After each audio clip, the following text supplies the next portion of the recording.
அஸ்ஸலாமு அலைக்கும் வரஹ்மத்துல்லாஹி வபரகாத்துஹு. பெருமதிப்பிற்கும் மரியாதைக்கும் உரிய எல்லாம் வல்ல அல்லாஹ்வின் நல்லடியார்களே, அருமை பெரியோர்களே, தாய்மார்களே, சகோதர சகோதரிகளே, எல்லாம் வல்ல ஏக இறைவனின் அருட்பெரும் கிருபையினால் அவரது மார்க்கத்தினை அறிந்து கொள்ள வேண்டும் என்ற பேர் ஆர்வத்தோடு இந்த நிகழ்ச்சி இங்கு ஏற்பாடு செய்யப்பட்டுள்ளது. இந்த நிகழ்ச்சியில்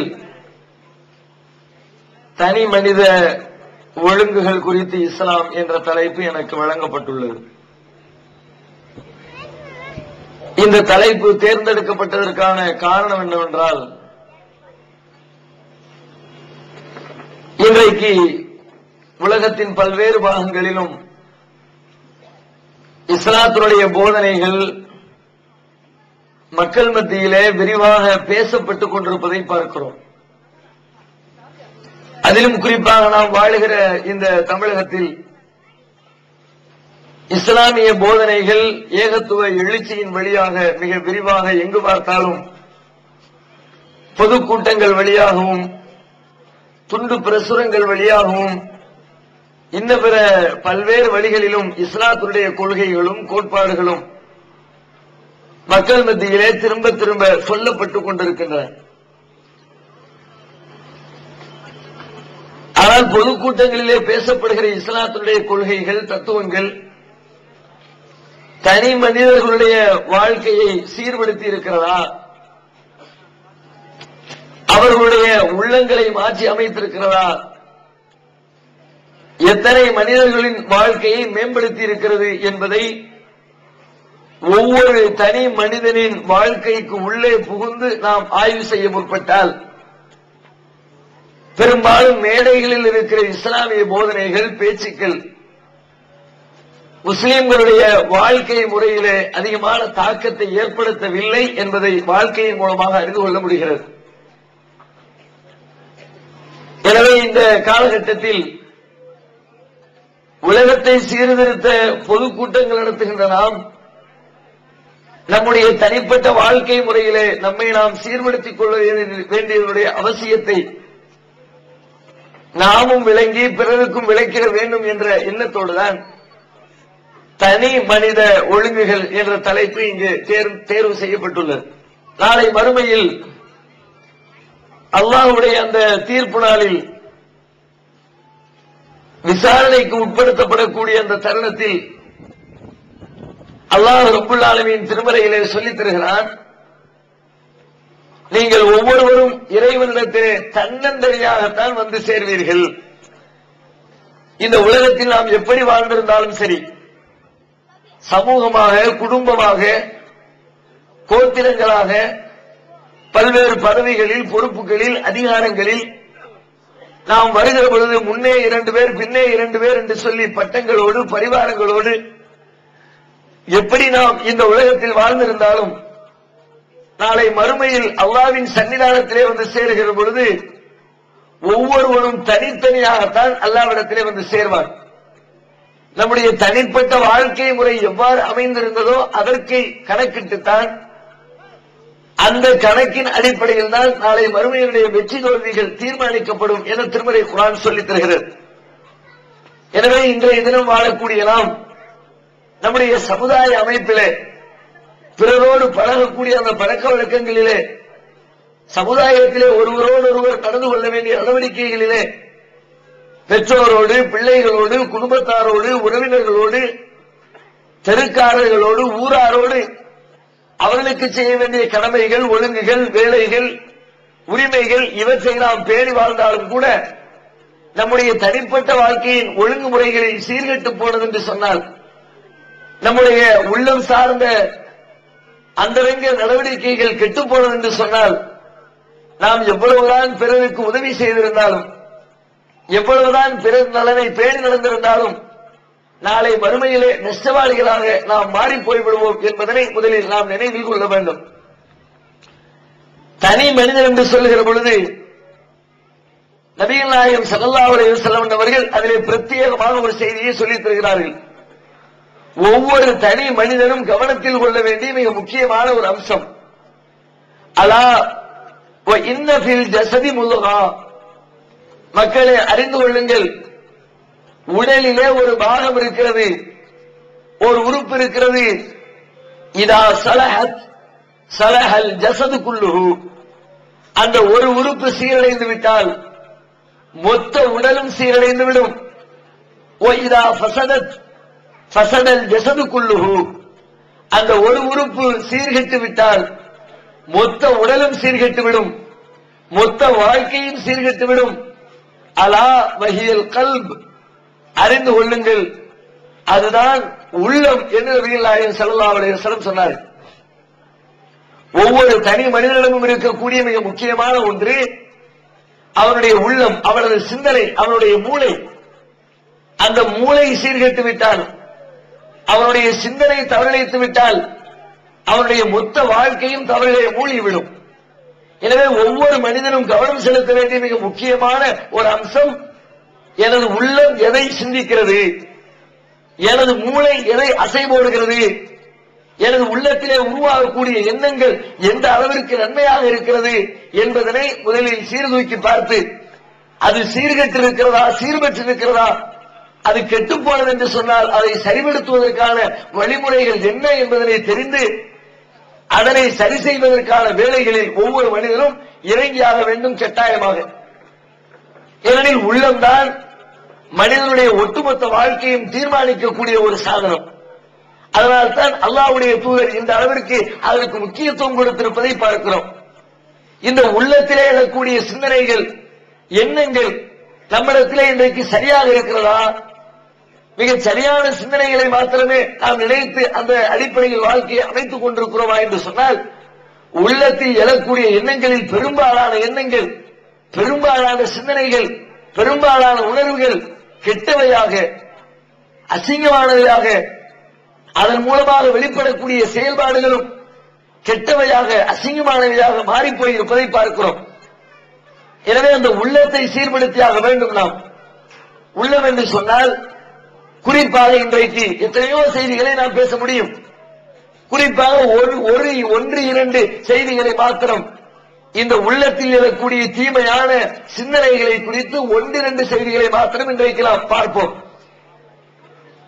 நம்முடைய செயல்கள் அனைத்தையும், எத்தனையோ காரியங்களை செய்கிறோம் உலகத்திலே.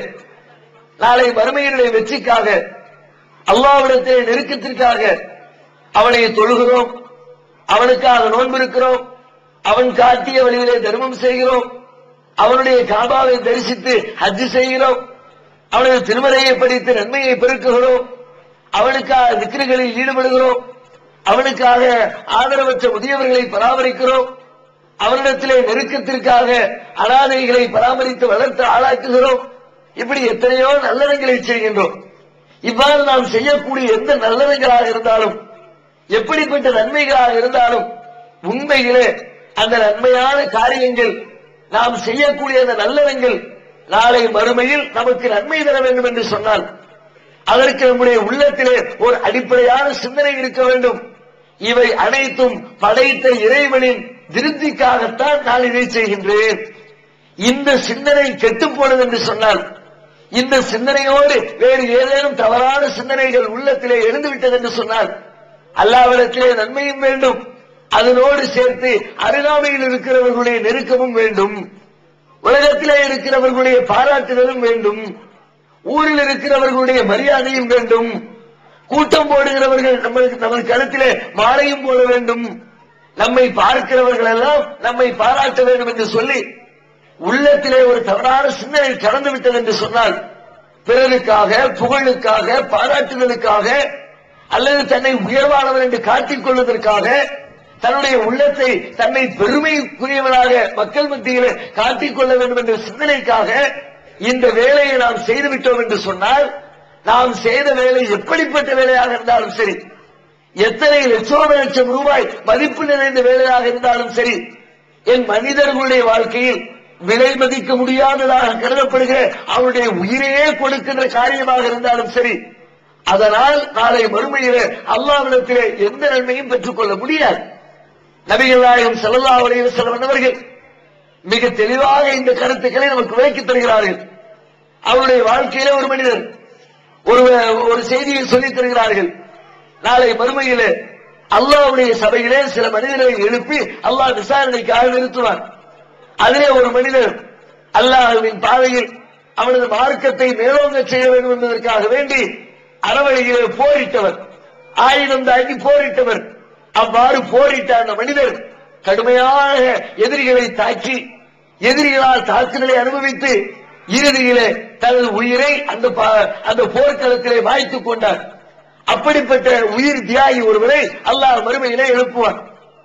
நீ உனக்கு நான் உணவை தந்தேனே, நல்ல திடகாத்திரமான பலத்தை தந்தேனே, இந்த உணவை கொண்டு இந்த பலத்தை கொண்டு எனக்கு நீ என்ன செய்தாய் என்று அல்லாஹ் கேட்பார். அப்ப அவர் சொல்வார், உயிர் தியாகி சொல்வார், இறைவா நீ கொடுத்த உடலையும் உயிரையும் உனது பாதையிலே நான் அர்ப்பணம் செய்தேன், உனக்காகவே நான் அதை தத்தம் செய்தேன், உனக்காகவே அந்த உயிரை நான் மாய்த்து ஷஹீதாக உன் சன்னிதானத்திலே நான் வந்து நிற்கிறேன் என்று அந்த மனிதர் சொல்வார். உடனே அல்லாஹ் பதில் சொல்வாராம், கதிபித்த நீ பொய் சொல்லுகிறாய், பொய் பேசுகிறாய், நீ உயிரை மாய்த்தது உண்மை, ஆனால் எனக்காக மாய்க்கவில்லை. ஊரிலே இருந்தவர்கள் உன்னை பார்த்து வீரன் என்று பேச வேண்டும், அதற்காக மாய்த்துக் கொண்டாய். எப்படிப்பட்ட தியாகம் செய்திருக்கிறார் என்று உன்னை பாராட்ட வேண்டும், அதற்காக மாய்த்துக் கொண்டாய். பெருமைக்காக, புகழுக்காக, ஆடம்பரத்திற்காக, ஆணவத்திற்காக, பிறருடைய பாராட்டுதலுக்காக மாய்த்துக் கொண்டாய். எனவே இன்றைக்கு நீ சுவனம் செல்ல முடியாது, இவரை இழுத்து நரகத்திலே கொண்டு போய் தள்ளுங்கள் என்று அல்லாஹ் சொல்வானாம். அல்லாஹ்வுடைய பாதையிலே உயிரை கொடுத்தவர், இதை விட வேற என்ன செய்ய முடியும்? பொருள் கொடுப்பதை விட, உடை கொடுப்பதை விட, உணவு கொடுப்பதை விட, வேறு எந்த ஒரு தியாகத்தை விட மிகப்பெரிய தியாகம் தனது உயிரையே கொடுக்கின்ற தியாகம். அந்த தியாகம் கூட அல்லாஹ்வுடைய சன்னிதானத்திலே விலை மதிக்க முடியாத ஒன்றாக, அற்பமான ஒன்றாக, எந்த ஒரு மதிப்பும் பெறாத ஒன்றாக மாறி போகிறது என்று சொன்னால் அதற்கு காரணம் அவருடைய உள்ளம்தான், அவருடைய உள்ளத்திலே இருந்த சிந்தனை தான். அல்லாஹ்விற்காக என்ற சிந்தனை போய் அடுத்தவருக்காக என்ற சிந்தனை உள்ளே வந்து அமர்ந்த உடனே அவர் செய்த அந்த மிகப்பெரிய தியாகத்தை அல்லாஹ் கொஞ்சம் கூட மதிப்பில்லாதாக மாற்றி போட்டு விடுகிறார். அல்லாஹ் வெளி தோற்றங்களை பார்க்க மாட்டார். இன்னல்லாஹ் லா யன்துரு இலா சுவரிக்கும், அல்லாஹ் உங்களின் தோற்றங்களை பார்க்க மாட்டார். வலாக்கின் யன்துரு இலா குலூபிக்கும், அல்லாஹ் உங்களின் உள்ளங்களை பார்ப்பான். தனி மனிதன் முதலில் கவனம் செலுத்த வேண்டிய மிக முக்கியமான ஒரு அம்சம், எனது உள்ளம் எதை சிந்திக்கிறது. நான் ஒரு காரியம் செய்கிற பொழுது அந்த காரியத்தை செய்கின்ற நேரத்தில் எனது உள்ளத்திலே என்ன என்ன விழுந்தது, என்ன சிந்தனை இருந்தது. ஒருவருக்கு நான் தர்மம் செய்கிறேன், தர்மம் செய்கிற பொழுது அவருக்கு உதவி செய்ய வேண்டும் என்ற எண்ணம் மாத்திரம் இருந்ததா, அல்லது அருகிலே யாரேனும் பார்க்கிறார்களா என்ற எண்ணமும் சேர்ந்திருந்ததா? பல பேர் இன்றைக்கு தர்மம் செய்வதை பார்க்கிறோம். ஒரு காசுக்கு பிரயோஜனம் இல்லாமல் லட்சக்கணக்கான ரூபாய்களை தர்மம் செய்கிறார்கள். TNDJ வீடியோ விஷனின் புதிய வெளியீடுகள். சகோதரர் PJ ஆற்றிய உரைகள். திருக்குரான் ஒரு வாழும் அற்புதம். இஸ்லாத்தின் பார்வையில் தர்கா, பேய், பிசாசு. வாக்குறுதிகளை வாக்குகளாக்குவோம். சமுதாய நலன் கருதிய TNDJயின் தேர்தல் நிலைப்பாடு. தமிழ்நாடு தௌஹீத் ஜமாத்தின் 4 வகையான செயல்பாடுகள். சகோதரர் அல்தாஃபி ஆற்றிய உரைகள். மறுமை வெற்றிக்கு என்ன வழி, மறுமை வெற்றி யாருக்கு, உளறல்களும் உண்மைகளும் வினாக்களும் விடைகளும், சபை ஒழுங்குகள், வரலாறு அறிவதன் அவசியம், இஸ்லாமும் அரசியலும். சகோதரர் சம்சுலுதா ஆற்றிய உரைகள். தனிமனித வழிபாடு, தனிமனித வெறுப்பும் தௌஹீத் மறுப்பும், வறுமையில் மாநபி, சமுதாய ஒற்றுமைக்கு என்ன வழி, மகத்துவமிக்க துவாக்கள். MS சுலைமான் ஆற்றிய உரைகள். இஸ்லாம் கூறும் மனித நேயம், இஸ்லாமியர்கள் இடத்தில் பூந்துவிட்ட அனாச்சாரங்கள். சகோதரர் ஃபிர்தௌசி ஆற்றிய உரைகள். இஸ்லாத்தின் பார்வையில் மௌலிது, சில்லர்களின் செல்லாத வாதங்கள், நயவஞ்சகமும் சந்தர்ப்பவாதமும். அபு சுஹைல். உணர்வுகளுக்கு கட்டுப்படாதீர், கோவை ரஹ்மத்துல்லா. தற்கொலை தீர்வாகுமா, அஸ்ரஃபுதீன் ஃபிர்தௌசி. மரண பயமும் மன்னரை வேதனையும், மௌலை பிர்னாஸ். ஒரு சீடியின் விலை ரூபாய் 20 மட்டுமே, கூறிய செலவு தனி. கிடைக்கும் இடம் TNDJ வீடியோ விஷன், நம்பர் 30, அரண்மனைக்காரன் தெரு, மண்ணடி, சென்னை 1. Phone number 25215226. பள்ளிவாசலுக்கு வருவார்கள், அள்ளி கொடுப்பார்கள் லட்சக்கணக்கான ரூபாய்களை. ஏன் இறை இல்லை கொலை வல்லது என்று என்னை குறித்து நீங்கள் போஸ்டர் அளிக்க வேண்டும், நோட்டீஸிலே வெளியிட வேண்டும்.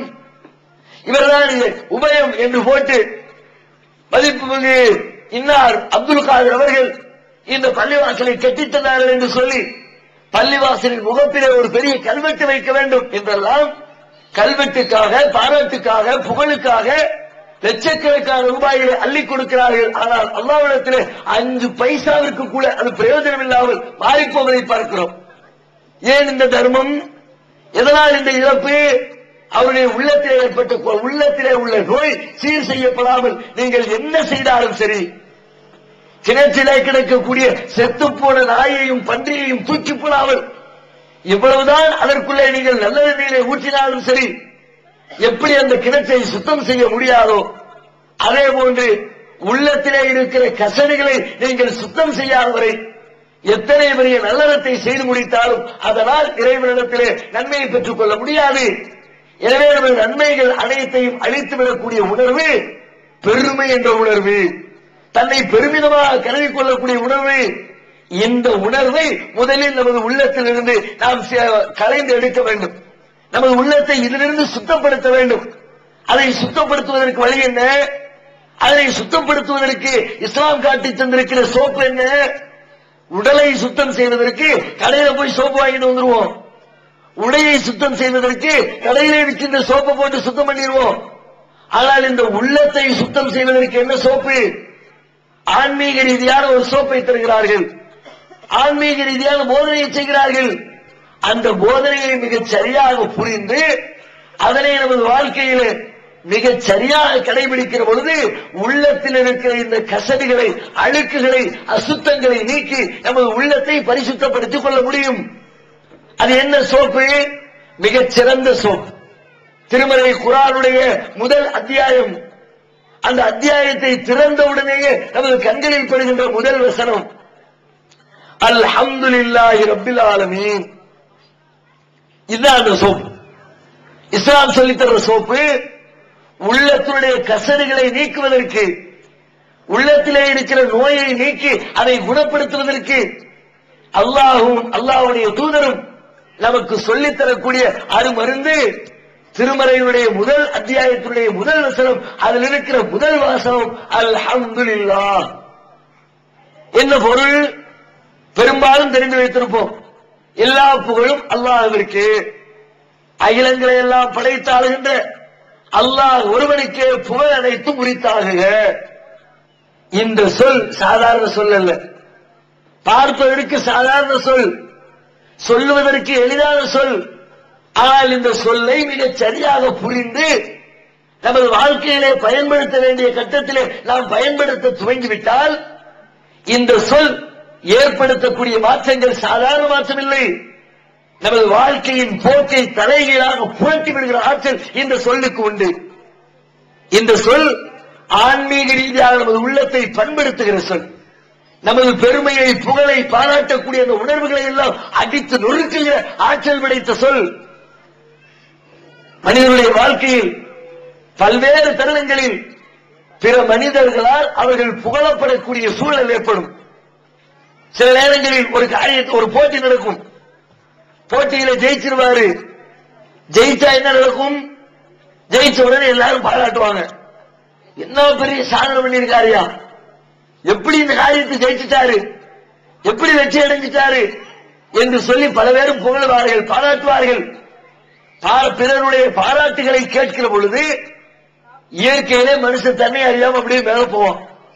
நம்ம பெரிய ஆளுதானோ, நம்ம பயங்கரமான சாதனையை தான் பண்ணிவிட்டோமோ, எல்லாரும் பாராட்டுறாங்களே, அப்ப நம்மள மாதிரி ஒருத்தர் இல்ல, நமக்கு ஈக்குவலா சாதனை உடைக்கிற ஒருத்தர் இல்ல, நம்மள மாதிரி பேசுறதுக்கு ஆள் இல்ல, நம்மள மாதிரி இந்த வெயிட்ட தூக்குறதுக்கு ஆள் இல்ல, நம்மை போன்ற இந்த காரியத்திலே நம்மை மிஞ்சக்கூடிய ஒருவரும் இல்லை என்று அவனுடைய உள்ளம் நினைக்கிற பொழுது, அவனையும் அறியாமல் அவனது உள்ளத்திலே பெருமை வந்து அமர்கிற பொழுது, அதுவரைக்கும் அவன் செய்த சாதனைகள், அவனுடைய திறமைகள், அவன் செய்த வேலைகள் அல்லாஹ்விடத்திலே மதிப்பில்லாமல் மாறி போய் விடுகிறது.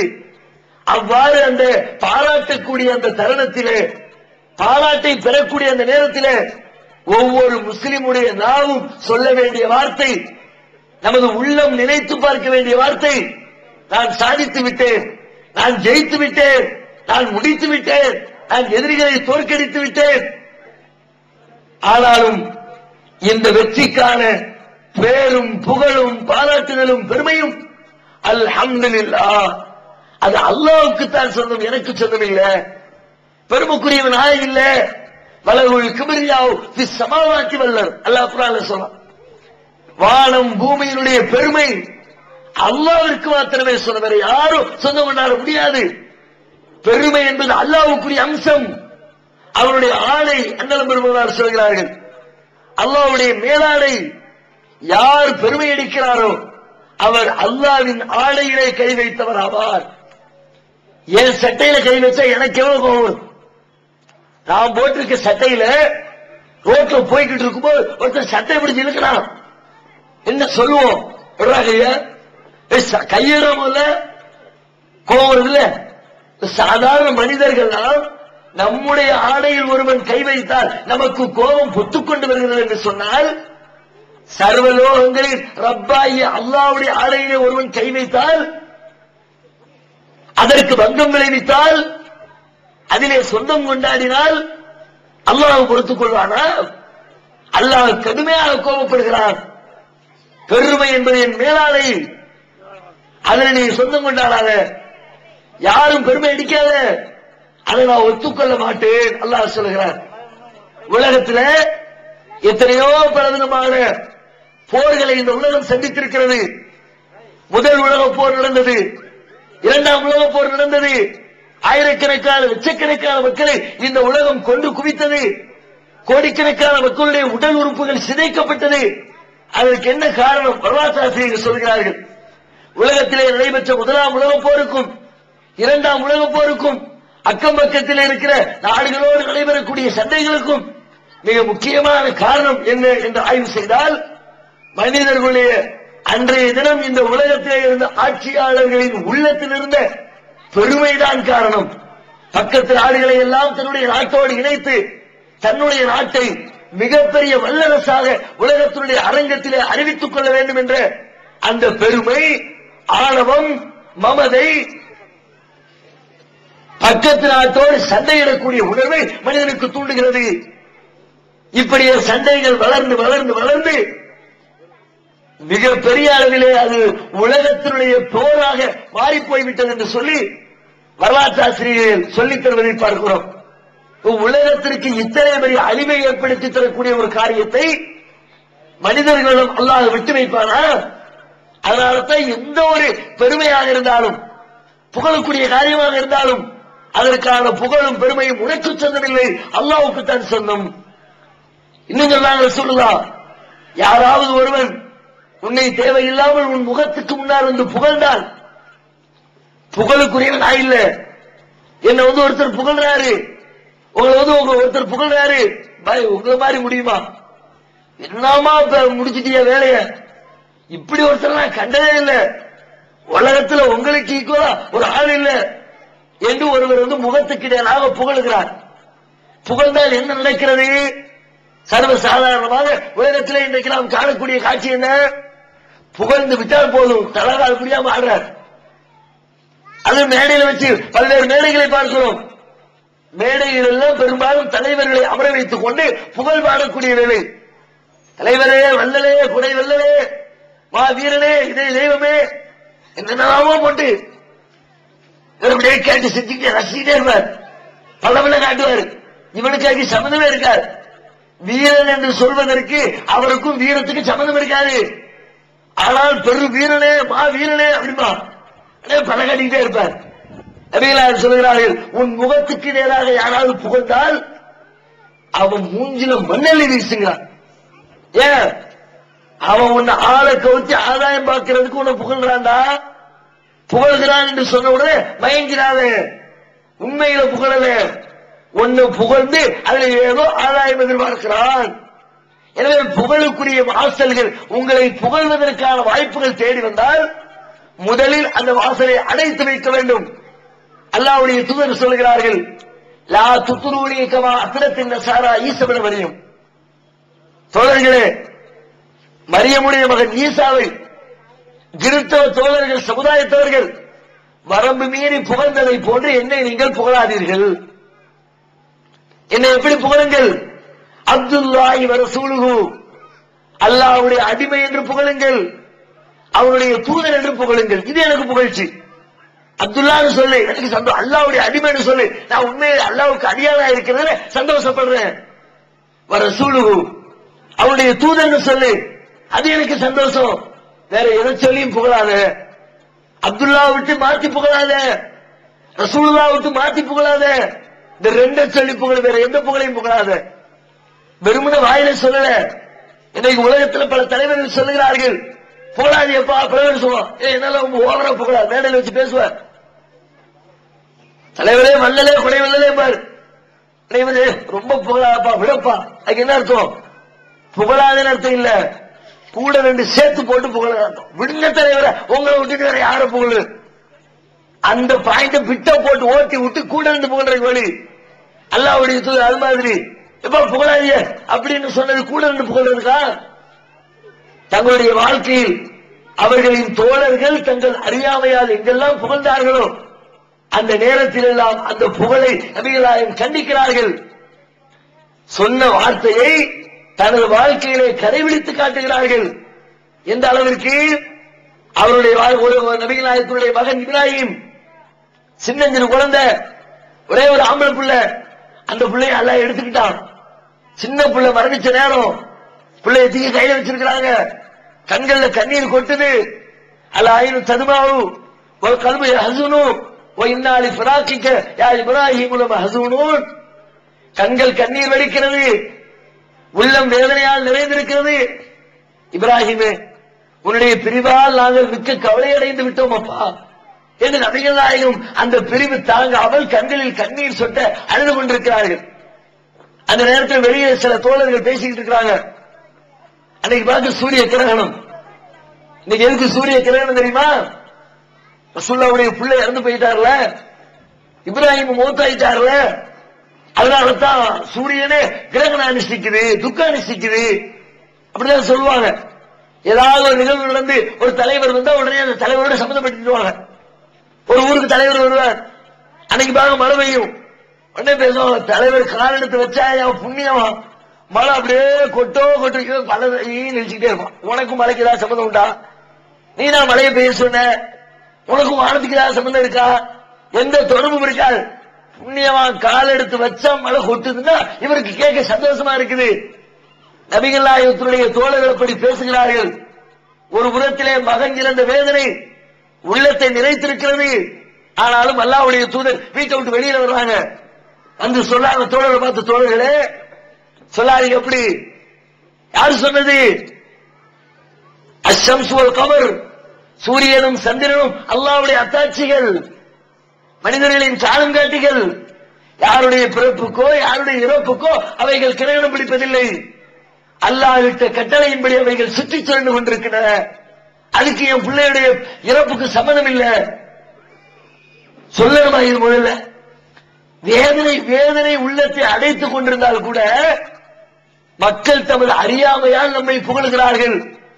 என்னமோ நமக்கு சக்தி இருக்கிறதா நினைக்கிறாங்க. நம்ம பிள்ளைகளுடைய இறப்புக்கும் கிரகணத்துக்கும் தொடர்பு இருக்கிறதா நினைக்கிறாங்க.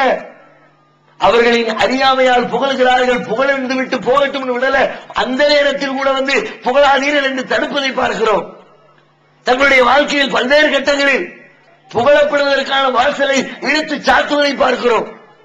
ஒரு தடவை அல்லாஹ்வுடைய தூதர் ஒட்டகத்தில் போய்கிட்டு இருக்கிறாங்க, தோழர்களும் போய்கிட்டு இருக்கிறாங்க. ஒரு கிராமவாசியினுடைய ஒட்டகம் ரசூலுல்லாஹ்வுடைய ஒட்டகத்தை அப்படி ஓவர்டேக் பண்ணி வண்டி முன்னாடி போகுது வேகமா. சஹாபாக்களுக்கு பார்த்துட்டு கவலையா இருக்கு. ரசூலுல்லாஹ்வுடைய ஒட்டகம் பின்னாடி வந்துருச்சு. இன்னொரு ஆள் ஒட்டகம் ரசூலுல்லாஹ் ஒட்டகத்தை முந்திருச்ச. ரசூலுல்லாஹ் தோத்துட்டாங்க, இன்னொருத்தர் ஜெயிச்ச மாதிரி ஆயிடுச்ச. என்ன இப்படி நடந்து போச்சுன்னு சஹாபாக்கள் வேதனை பொதுவா இருக்கத்தானே செய்யும். இன்னைக்கு பாருங்க, நபிகள் நாயகம் காலத்தை விடுங்க, இன்றைய காலத்துல ஒருத்தரை ஒரு மக்கள் நேசிக்கிறார்கள் என்று சொன்னால் அந்த நேசிக்கப்படுகிற மனிதன் தோற்றுவிட்டால் மக்களால தாங்கிக்க முடியாது. ஒரு தலைவர் தோத்துட்டாரு, தொண்டர்களால தாங்கிக்க முடியாது. வீரன் தோத்துட்டான், ரசிகர்களால தாங்கிக்க முடியாது. சாதாரண கிரிக்கெட் விளையாடுறாங்க, கிரிக்கெட்டுக்கு லட்சக்கணக்கான ரசிகர்கள் இருக்கிறார்கள். தான் நேசிக்கக்கூடிய கிரிக்கெட் விளையாட்டு வீரர் தோற்றுவிட்டால் என்ன நடக்குது? வர்றாரு, அங்கிருந்து வெளிநாட்டில் போய் விளையாண்டுட்டு வர்றாரு, டெண்டுல்கர் வர்றாரு, வெற்றி பெற்றபடி வெற்றி வாகையோடு கோப்பையோடு உள்ள நுழைஞ்சாருன்னா ஏர்போர்ட் பூரா மக்கள் கூட்டம் நிரம்பி வெளியுது. கையில மாலை எங்களுக்குமா நிக்கிறான். தோத்து புட்டு வந்தா போலீஸ் போட்டோட வர்றான். அழுகுற முட்டையும் அழுகுற தக்காளியும் ஒண்ணுமில்லாம போன முட்டையும் ரெண்டியா நிக்கிறான். வெளியே வர பட்டு பட்டுன்னு வீசி தோத்துட்டு வந்துட்டா தாங்க முடியல. ஒரு சேவை கோழி சண்டை, திருவிழாக்கள்ல சண்டை போடுவாங்க. 2 சேவை, இவன் சேவை தோத்துரும், அவன் சேவை ஜெயிச்சிரும். சேவை கோழி தோத்து போச்ச, இப்படி 4 நாளைக்கு சாப்பிடாம உட்கார்ந்துருக்கான்.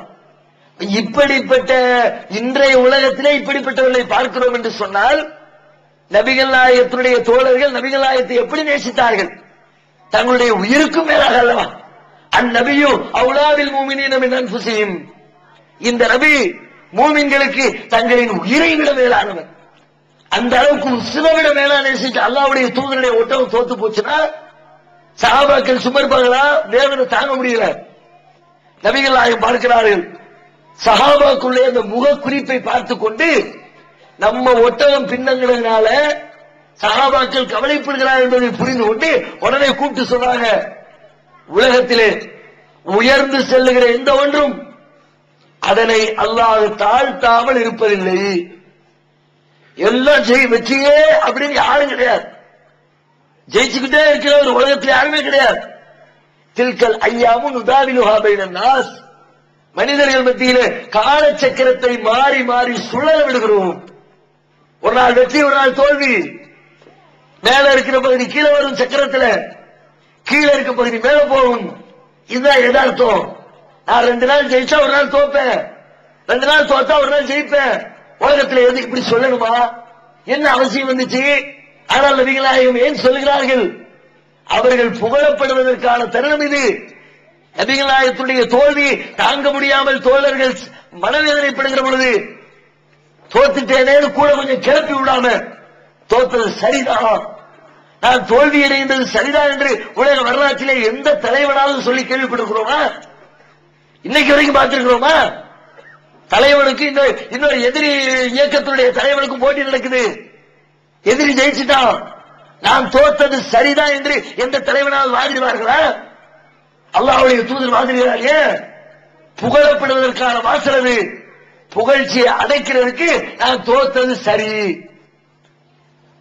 நம்முடைய உள்ளத்தில், நம்முடைய வாழ்க்கையில பல நேரங்களில் புகழ்வதற்கான வாய்ப்பு நம்மை தேடி வருகிறது. நாம எதையுமே கண்டிக்கிறது இல்லை, சிரிச்சுக்கிட்டு உட்கார்ந்து இருக்கிறோம், ரசிக்கிறோம். இன்னும் சொல்ல போனா விரும்புறோம். ஏதாவது சொல்லி புகழ மாட்டானா? போட்டு தாக்கிட்டீங்க பாயின்னு ஒரு 2 வார்த்தை சொல்ல மாட்டானா? ஒவ்வொருவருடைய உள்ளமும் அந்த புகழை நோக்கி, புகழை எதிர்பார்த்து அமர்ந்திருப்பதை பார்க்கிறோம். நபிகள் நாயகம் அவர்களோ புகழை தடுக்கிறார்கள், புகழாதே என்கிறார்கள், புகழை விரும்பாமல் இருக்கிறார்கள். ஏன்? புகழ்தான் பெருமையை கொண்டு வந்து உள்ளத்திலே குடியமர்த்துகிறது. எனவே இந்த புகழ் அனைத்தும் அல்லாஹ்விற்கு சொந்தம் என்று சொன்னார், உள்ளத்திலே வரக்கூடிய பெருமை அழிந்து போகும், ஆணவம் அழிந்து போகும், மமதை அழிந்து போகும், தான் என்ற உணர்வு அழிந்து போகும், எளிமை வரும், உள்ளம் சீராக இருக்கும்.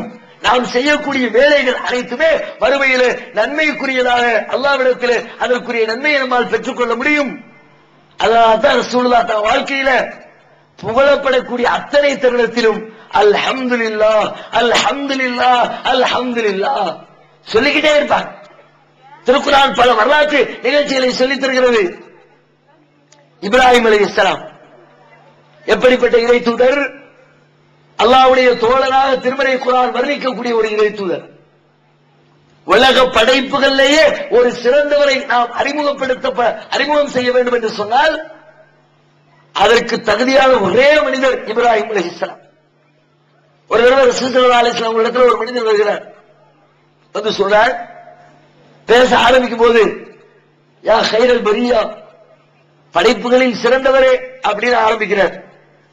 அப்ப ரசூல் ஸல்லல்லாஹு அலைஹி வஸல்லம் சொல்றாங்க, ஒரு சரிப்பாட்டு, நாக்க இப்ராஹிம் அலைஹிஸ்ஸலாம், அது இப்ராஹிம் நபி பால் ஆயில்ல, படைப்புகள் சிறந்தவர் சொன்ன உடனே அது இப்ராஹிம், நான் சிறந்தவன் இல்லை, படைப்புகள் சிறந்தவன் இல்லை என்று சொல்லி நபிகள் நாயகம் ஸல்லல்லாஹு அலைஹி வஸல்லம் சொல்லிட்டு பேச்ச தொடர் என்று சொல்கிறார்கள்.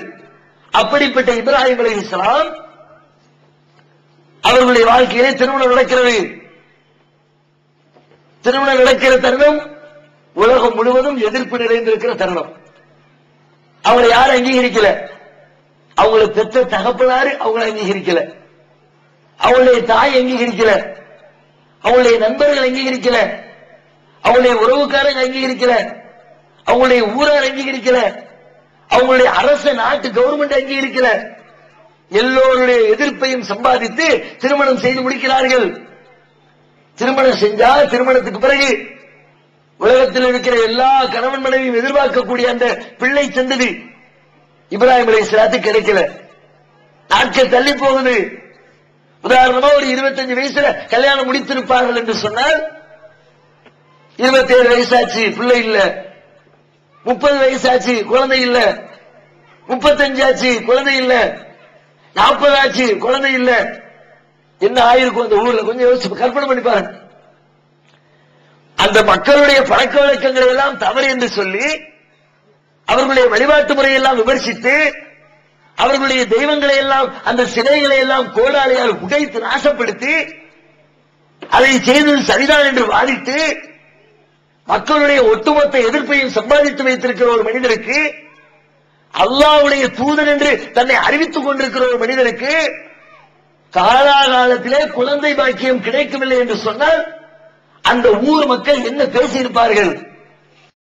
ஏகத்துவம் ஓரிரை கொள்கையை விளக்கும் முப்பற்ற மாத இதழ் PJ, MI சுலைமான், ஷம்சுல்லுஹா, சைஃபுல்லா ஹாஜா, இன்னும் பல சிறந்த அறிஞர்களின் கருத்து கருவூலங்கள், இன்னும் பல சிறந்த அம்சங்களுடன் வெளிவரும் ஏகத்துவம் இதழை படித்து உங்கள் மார்க்க அறிவை வளர்த்துக் கொள்ளுங்கள். ஆண்டு சந்தா உள்நாடு ரூபாய் 100, வெளிநாடு ரூபாய் 650, தனி இதழ் ரூபாய் 9. உங்கள் டிராப்ட்களை ஏகத்துவம், இலக்கம் 30, அரண்மனைக்காரன் தெரு, மண்ணடி, சென்னை 3 என்ற முகவரிக்கு அனுப்பி வையுங்கள். இன்னைக்கு விஞ்ஞான யுகம்னு சொல்றோம், அறிவு வளர்ந்துருச்சுன்னு சொல்றோம். எவ்வளவு டெக்னிக்கலா மக்கள் மனிதர்கள் பேச பழகிக் கொண்டார்கள். குழந்தை பிறப்பதற்கு என்ன காரணம்? குழந்தை இல்லாமல் இருப்பதற்கு என்ன காரணம்? காரண காரியத்தோடு விளங்கிக் கொள்ளக்கூடிய அறிவு வளர்ந்திருக்கிற இந்த காலத்தில் கல்யாணம் முடிஞ்சு 10 வருஷம் பிள்ளை இல்ல, ஊர்ல என்னெல்லாம் பேசுறாங்க? என் மலடி வந்துட்டா, ஒதுங்கி நில்லு, கல்யாண வீட்டுக்குள்ள இங்க வராத என்று சொல்கிறார்கள். பல கிராமத்தில் நல்ல காரியங்களை செய்வதற்கு அந்த பெண்களை அழைப்பதில்லை. கேட்டா பிள்ளை இல்லாதவ இவ இந்த வேலையை துவக்கி வச்சா என் பிள்ளைக்கும் பிள்ளை இல்லாம போயிரும். புதிய கணவனும் மனைவியும் புதுமண தம்பதிகள் வீட்டை விட்டு வெளியிலே வருகிற பொழுது அந்த குழந்தை இல்லாத பெண்மணி குறுக்கால வந்துட்டா போ, அந்த வீட்டுக்கு திரும்பி வந்துரு, ஏன் அவ பிள்ளை இல்லாம போறா, அவ கண்டுபட்டுரும், அவள் மாதிரி உங்களுக்கு ஆயிடும் என்று சொல்லி மலடி என்று விமர்சித்து அவர்களை கேலி செய்து துன்பப்படுத்தி, ஆண் மக்களாக இருந்தால் கடுமையாக கேலி செய்து, இப்படி இந்த காலத்தில் அனுபவிக்கிறோமே. அறிவு வளர்ச்சி இல்லாத இப்ராஹிம் நபி வாழ்ந்த அந்த காலகட்டத்து மக்கள் அவர்களை எந்த அளவுக்கு கேலி செஞ்சிருப்பாங்க? எப்பா அல்லாஹ்வுடைய தூதருங்கிற முதலோடு ஒரு புள்ள இருக்கானா, ஒரு ஆம்பளையா நீ கேட்டிருப்பானா இல்லையா? கண்டிப்பா கேட்டிருப்பார்கள். அல்லாஹ் குர்ஆன்ல சொல்லல. இப்படிப்பட்ட பல வருடங்கள் கடக்கிறது. போய் போய் போய் வருஷம் 60 ஆச்சு, 70 ஆச்சு, 80 ஆச்சு, 90 ஆச்சு, முடியெல்லாம் நரைத்து, நரம்பெல்லாம் தளர்ந்து, எலும்பெல்லாம் பலவீனமடைந்து, ஆண்மையினுடைய அந்த குழந்தை பெறுவதற்கான அத்தனை சாத்திய கூறுகளும் முடிவடைந்து விட்டது என்று சொல்லுகிற அளவிற்கு முதுமை பருவத்தை அடைந்து விட்ட நிலையில் மனைவி மலடி, கணவனும் முதியவர், இந்த தருணத்தில் மலக்குமார்களை அனுப்பி அல்லாஹ்வுக்கு சுப செய்தி சொல்லித் தருகிறான். என்ன செய்தி? உங்களுக்கு அல்லாஹ் மக்களை தர இருக்கிறான், இஸ்மாயிலையும் இஸ்ஹாக்கையும் அல்லாஹ் உங்களுக்கு தரப்போறா என்ற செய்தி இப்ராஹிமுக்கு வருது. அதே போன்று மனைவி கர்ப்பமடைந்து குழந்தையும் பெற்றெடுக்கிறார்கள். பெற்றெடுத்து விட்ட அந்த தருணத்தில் அவருடைய உள்ளத்தில் எவ்வளவு சந்தோஷம் இருக்கும்? சந்தோஷத்துக்கு அளவு இருக்குமா? ஒரு 10 வருஷம் தள்ளி போட்டு புள்ள பிறக்கிறது, 11வது வருஷம் பிறந்துச்சுன்னா சந்தோஷம் தலகால் புரியாம ஆடுறான். புள்ள பிறந்துருச்சு, என்ன செய்யறதுன்னு தெரியல, ஊரெல்லாம் கூட்டி விருந்து போடுறான், அலப்பறை பண்றான். அதே யாராவது கிண்டல் பண்ணி இருந்தா, கேலி பண்ணி இருந்தா போடுறான் அவனுக்கு போன. என்ன பார்த்தா கேட்ட ஆம்பளனே, வந்து பாடுறா கொண்டாட்டி பெத்து வச்சிருக்க ஆம்பளை சிங்கத்தை சொல்லுவானா? இல்ல சொல்லுவோமா இல்லையா? நம்ம சொல்லி இருப்போமா இல்லையா? கண்டிப்பா சொல்லுவோம். ஜெயிச்சுட்டேன், சாதிச்சுட்டேன், முடிச்சுட்டேன் என்று பெருமை கொள்வோம், மகிழ்ச்சி அடைவோம், ஊரெல்லாம் தம்பட்டம் அடிப்போம், விழா கொண்டாடுவோம், விருந்து வைப்போம். ஆனால் இறைவனின் தோழர் இப்ராஹிம் அலைஹிஸ்ஸலாம் என்ன செய்தார்கள்? திருக்குர்ஆன் பேசுகிறது. பெருமை அடிக்கிற நேரம், ஆணவம் வருகிற நேரம், மமதை கொண்டு மற்றவர்களை எல்லாம் இழிவுபடுத்த தோணக்கூடிய நேரம், அந்த நேரத்திலே இப்ராஹிம் அலைஹிஸ்ஸலாத்துடைய வாயிலிருந்து வருகிற வார்த்தைகள் அல்ஹம்துலில்லாஹி அல்லதி வஹபலி அலல் கிபரி இஸ்மாயில் வ இஸ்ஹாக். என் முதுமையான பருவத்தில் இஸ்ஹாக் என்ற பிள்ளையையும் இஸ்மாயில் என்ற குழந்தையையும் எனக்கு அன்பளிப்பாய் தந்த அல்லாஹ்வுக்கே எல்லா புகழும். எனக்கு புகழ் இல்ல, ஏன் பெருமை இல்ல, ஏன் திறமை இல்ல, ஏன் முயற்சி இல்ல. உண்மையில ஏன் முயற்சி என்று சொன்னா, நான் விரும்பிய 30 வயசுல பிள்ளைய பெற்றிருக்கணும். அப்ப ஓ முயற்சி சொல்லு. ஏன் திறமைன்னு சொன்னா, நான் எப்ப புள்ள வேணும்னு நினைச்சனோ அப்ப பெற்றிருக்கணும். அப்ப சொல்லு. வருஷம் 50 வருஷத்துக்கு பிறகு கிணறு தேத்தி போய் இனிமே குழந்தை பிறக்காது என்று எண்ணக்கூடிய தருணத்தில் கொடுத்திருக்கிறான் இறைவன். இது என் திறமை இல்லை, படைத்த இறைவனின் திறமை. அப்படியானால் இந்த புகழுக்கு சொந்தக்காரன் படைத்த இறைவன் அல்லாஹ். நம்முடைய வாயிலும் அப்படி வரணும், நமது குடும்பத்தில் அப்படி சந்திப்போம், நமது வீட்டிலே இப்படி எத்தனையோ தருணங்களை நாம் அனுபவிப்போம். எக்ஸாம் எழுதுவோம், வாங்கணும், பிள்ளைங்க உட்கார்ந்து படிக்கும். 10th ரிசல்ட், 12th ரிசல்ட் வந்தா என்ன நடக்குது? ஜெயிச்சிட்டோம், சாதிச்சிட்டோம், நல்ல மார்க்கு, ஃபர்ஸ்ட் கிளாஸ்ல பாஸ் பண்ணியாச்சு, மாவட்டத்தில் முதலிடம், ஸ்கூல்ல முதல் மதிப்பெண், எப்படி எத்தனையோ விதத்திலே நமக்கு பாராட்டுகள் வந்து குவிகிறது. அந்த தருணத்தில் அவர்களை பெற்றெடுத்த பெற்றோராக இருந்தாலும் சரி, டிவியில பேட்டி எடுக்கிறாங்க, எப்படி உங்க பிள்ளை எப்படி ஃபர்ஸ்ட் மார்க், நீங்க என்ன ஃபீல் பண்றீங்க இந்த நேரத்தில்? எனக்கு என்ன சொல்றதுன்னே தெரியல. அல்லாஹ் சொல்றான், அல்ஹம்துலில்லாஹ் சொல்றானு, ஆனா இவங்களுக்கு என்ன சொல்றதுனே தெரிய மாட்டேங்குது. அப்பனுக்கும் தெரியல, அத்தாவுக்கும் தெரியல. தெரிஞ்சா தானே பிள்ளைக்கு தெரியும். அப்பனும் அத்தாவும் சொன்னாலும் பிள்ளை சொல்லும். 2 பேரும் சொல்ல பிள்ளையும் எங்க ஹெட் மாஸ்டர் தான் காரணம், எங்க வாத்தியார் தான் காரணம், நைட்டு 2 மணிக்கு எனக்கு டீ போட்டு கொடுத்த எங்க அம்மா தான் காரணம். ஒருத்தர் நான் போய் காசு, ஏன்னா எனக்கு ஒரு கஷ்டமான நேரத்தில் ஒரு 500 ரூபாய் கடன் தாங்கன்னு கேட்கிறேன். எவனும் தரல. 500 ரூபாய் செழிப்பா வச்சுக்க, கடன் தர்ற, உதவி செய்யற, தர்மம் செய்யற.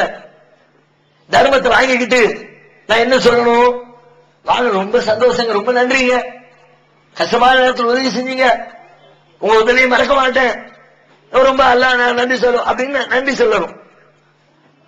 ஒருவேளை நன்றி சொல்லாமலே போயிட்டீங்கன்னு வச்சுக்குவோம், ஒரு பெரிய குற்றம் செஞ்சதாக கூட கருத மாட்டாங்க, சரி போறாப்பா விட்டுருவாங்க. ஆனா அந்த 500 ரூபாய் வாங்கிக்கிட்டு அவங்க பக்கத்துல இருக்கிறவங்க போய் கூப்பிட்டு ரொம்ப சந்தோஷங்க, 500 ரூபாய் தந்திய கஷ்டமான நேரத்தில் உங்களுக்கு ரொம்ப நன்றி அப்படின்னா காசு கொடுத்தவனுக்கு எப்படி இருக்கும்? என்கிட்ட காசை வாங்கிக்கிட்டு, ஏன் உதவி வாங்கிக்கிட்டு, ஒன்னும் செய்யாம தெருவில் உட்கார்ந்து இருக்கவனுக்கு போய் நன்றி சொல்லிட்டு போறான, கோவம் வருமா இல்லையா? அறிவை தந்தவ அல்லாஹ், படிப்பை தந்தவ அல்லாஹ், மார்க்க தந்தவ அல்லாஹ். நீ நிறைய படிக்க, நீ படிப்பாரி வச்சுக்குவோம், உனக்கு ஞாபக சக்தி இருக்குன்னு வச்சுக்குவோம். அந்த கேள்வி கேட்கிற நேரத்தில் இந்த கேள்விக்கு இந்த பதில் எழுத வேண்டும் என்ற உணர்வு தந்தது யார்? ஓ அப்பனா தந்தா, ஓ ஹெட்மாஸ்டர் தந்தாரு, உங்க அம்மாவை தந்தா, யார் தந்தது?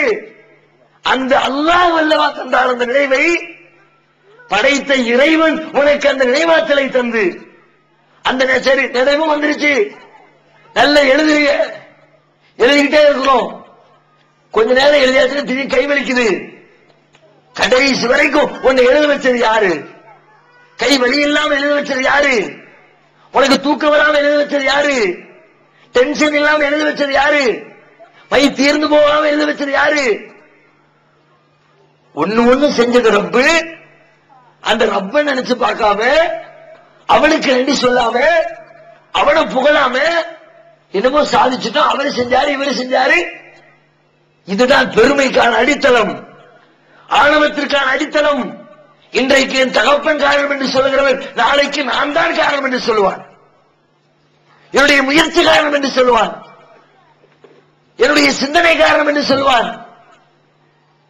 இது மாதிரி தருணம் வருகிற பொழுதெல்லாம் நம்முடைய உள்ளத்தில் உணர்ந்து, அல்லாஹ் உனக்கு தான் எல்லா புகழ் ரப்பே, அல்ஹம்துலில்லாஹ் சொல்லி பாருங்க.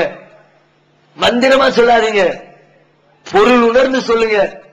உங்களுடைய உள்ளத்தில் அது ஒரு பெரிய ஆன்மீக மாற்றத்தை ஏற்படுத்தும், ஒரு எளிமையை தரும், ஒரு பக்குவத்தை தரும், ஒரு பண்பாட்டை தரும், பெருமை அடிக்கிற உணர்வை உங்களுடைய உள்ளத்தில் அப்படியே கொஞ்சம் கொஞ்சமா அகற்றும். அல்லாஹ் நிறைய வரலாறு சொல்றான் குர்ஆன்ல. நூஹ் அலைஹிஸ்ஸலாம் அபுல் பஷர் சானி என்றவர்களை சொல்லுவார்கள். நபிகள் சொல்றாங்க, மனித குலத்தினுடைய இரண்டாம் தந்தை யாரு? நூஹ் அலைஹிஸ்ஸலாம். முதல் தந்தை ஆதம் அலைஹிஸ்ஸலாம். அதுக்கு பிறகு நூஹ் நபி காலத்துல எல்லாம் ஒட்டுமொத்த உலகம் அழிஞ்சு போச்சு. அதுக்கு பிறகு நூஹ் நபியிடம் இருந்துதான் உலகம் தோன்று. உலகத்தினுடைய வாரிசு நூஹ் அலைஹிஸ்ஸலாம் தான் அதுக்கு தந்தையா இருக்கிறார். அதனாலதான் சொல்லுவாங்க இரண்டாம் மனித குலத்தினுடைய இரண்டாம் தந்தை. அந்த அபுல் பஷர் சானி மக்கள் மத்தியில பிரச்சாரம் செய்கிறார்கள், ஏகத்துவத்தை திரும்ப திரும்ப சொல்கிறார்கள். அந்த மக்கள் கேட்க மறுக்கிறார்கள். திருக்குர்ஆன் தமிழாக்கம் பி ஜெய்னுலாபுதீன். தேவைப்படும் வசனங்களுக்கான தெளிவான விளக்கங்கள், அரபு கலை சொற்களுக்கான விளக்கங்கள், எந்த தலைப்பை பற்றிய வசனத்தையும் மிக எளிதாக தேடி எடுக்கும் வகையிலான விரிவான பொருள் அட்டவணை. நபிகள் நாயகம் ஸல்லல்லாஹு அலைஹி வஸல்லம் காலம் முதல் இன்று வரை குர்ஆன் பாதுகாக்கப்பட்ட வரலாறு, குர்ஆன் இறைவனின் வார்த்தைகள் என்பதற்கான அடுக்கடுக்கான சான்றுகள், இத்துடன் அழகிய வடிவமைப்பு, உயர்தரம். வெளியீடு Moon publications, number 3, post office தெரு, மண்ணடி, சென்னை 1. Phone number 656908110.